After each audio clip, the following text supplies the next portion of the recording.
नमस्ते, खुश रहो बिटियाओं। I am Dr. Chitra, Assistant Professor, Faculty of Education and Methodology, Jyoti Vidyapeeth women's university Jaipur से। आज का हमारा विषय है सूरदास जी का जीवन परिचय। हिंदी साहित्य में श्रेष्ठ कृष्ण भक्त कवि सूरदास का जन्म 1478 के आसपास हुआ और उनकी मृत्यु अनुमानतः 1583 के आसपास हुई। इनके बारे में भक्तमाल और 84 वैष्णव की वार्ता में थोड़ी बहुत जानकारी मिल जाती है। भक्तमाल में इनकी भक्ति, कविता एवं गुणों की प्रशंसा है। इनकी अंधता का उल्लेख है।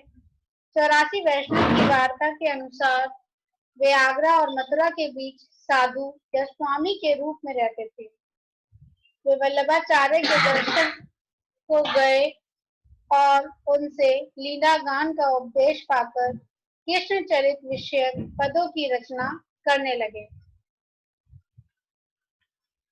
सूरदास के विषय में कहा जाता है कि वो जन्म से ही अंधे थे। उन्होंने अपने को जन्म को आंधर कहा भी है, किंतु इसके शब्दार्थ पर नहीं जाना चाहिए।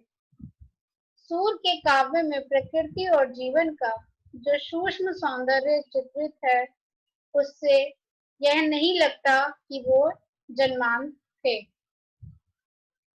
उनके विषय में ऐसी कहानी भी मिलती है कि तीव्र अंतर्द्वंद के किसी क्षण में उन्होंने अपनी आंखें फोड़ ली थी। उचित यही मालूम पड़ता है कि वे जन्मांध नहीं थे। कालांतर में अपनी आंखों की ज्योति खो बैठे थे। सूरदास के पहले ब्रजभाषा में काव्य रचना की परंपरा तो मिल जाती है, किंतु भाषा की यह प्रौढ़ता, चलतापन और काव्य का यह उत्कर्ष नहीं मिलता। ऐसा लगता है कि सूर ब्रजभाषा के प्रवर्तक ना हो, किसी परंपरा के चरमोत्कर्ष हों। शुक्ल जी ने सूर को एक और जयदेव, चंडीदास और विद्यापति की परंपरा से जोड़ा है, तो दूसरी ओर लोकगीतों की परंपरा से भी उन्हें जोड़ा। विद्यापति और सूरदास में जो निहिता, तन्मयता मिलती है, अनुभूतियों को जिस प्रकार बाह्य प्रकृति के ताने बाने में बुना गया है, वह लोकगीतों की विशेषता है।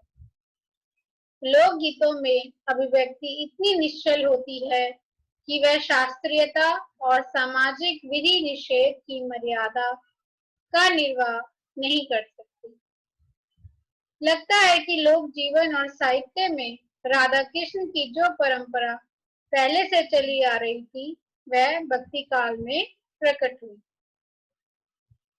जयदेव का गीत गोविंद, विद्यापति की पदावली, चंडीदास का काव्य और सूरदास का सूर सागर उसी परंपरा से जुड़े हुए हैं। सूरदास वात्सल्य और श्रृंगार के कवि हैं। भारतीय साहित्य में तो क्या, संभवतः विश्व साहित्य में भी कोई कवि वात्सल्य के क्षेत्र में उनके समकक्ष नहीं है। यह उनकी ऐसी विशेषता है कि वे केवल इसी के आधार पर वे साहित्य क्षेत्र में अत्यंत उच्च स्थान के अधिकारी माने जा सकते हैं। सूरदास ने वात्सल्य और श्रृंगार का वर्णन लोक सामान्य की भावभूमि पर किया है।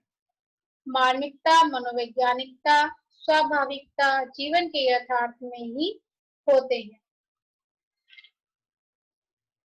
तुलसी की अपेक्षा सूर का विषय क्षेत्र सीमित अवश्य है, किंतु राधा कृष्ण की प्रेम लीला और कृष्ण की बाल लीला की प्रकृति और क्रम के विषय क्षेत्र का संदर्भ प्रदान कर दिया है। सूर का बाल लीला वर्णन अपनी सहजता, मनोवैज्ञानिकता एवं स्वाभाविकता में अद्वितीय है। मैया मोरी मैं नहीं माखन खायो, समूचे जीवन चित्र के संदर्भ में ही रखकर इसे समझा जा सकता है। बालक होते तो निरीह हैं, लेकिन वे अपने को बहुत चालाक समझते हैं। यह वे वयस्क खूब समझते हैं। कच्ची चालाकी से मिलकर बच्चों की निरीहता वयस्कों के लिए पहले से अधिक निरी अति प्रिय होती है। कृष्ण के मुख पर माखन लगा है, पकड़ लिए गए हैं रंगों हाथ, लेकिन वे अपनी तरफ से जबरदस्त सर्पों की झड़ी लगा रहे हैं। उनकी सारी तर्क पटुता उनका ऐसा अपराध ही कष्ट कर रही है, स्पष्ट कर रही है, जिससे माँ को और प्यार ही उमड़ेगा। This session is powered by Digital Version 2.0, Jyoti Vidyapeeth Women's University. Hope you are satisfied with my digital session. If you have any query, please mention in comment section. I will resolve it. Thank you.